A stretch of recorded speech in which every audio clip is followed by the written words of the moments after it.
বটদ্ৰৱাত হানা জ্বলোৱা কাণ্ডৰ মূল অভিযুক্ত আছিকুল ইছলাম উচ্চতৰ মাধ্যমিক ফলাফলত উত্তীৰ্ণ।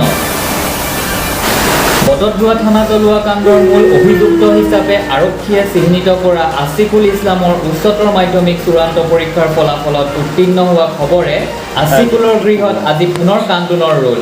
আছিকুল আছিল উচ্চতৰ মাধ্যমিক চূড়ান্ত পৰীক্ষাৰ এজন পৰীক্ষাৰ্থী। ঘোষিত হোৱা অসম উচ্চতৰ মাধ্যমিক চূড়ান্ত পৰীক্ষাত উত্তীৰ্ণ হয় আছিকুল।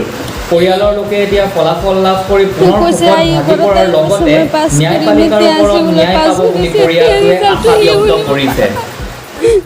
নিজে কৈছে পাছ কৰিম, আজি নিজে কাণে শুনিব পৰা নাই। আজি ৰিজাল্টটো নিজে শুনিব পৰা নাই। পুলিচে আছিকুলক মাৰিছে। আছিকুলে নিজে গৈ আত্মসমৰ্পণ কৰিছে, তেতিয়াও পুলিচে আছিকুলক মাৰি পেলাইছে। সেইকাৰণে আমি আইন আদালতত বিচাৰ চাওঁ, আপোনালোকে এইটো বিচাৰ কৰি দিয়ক। বাবু ফৰাজীৰ সহযোগত ইনা চৌধুৰীৰ ৰিপৰ্ট, প্ৰতীক্ষা নিউজ অসম।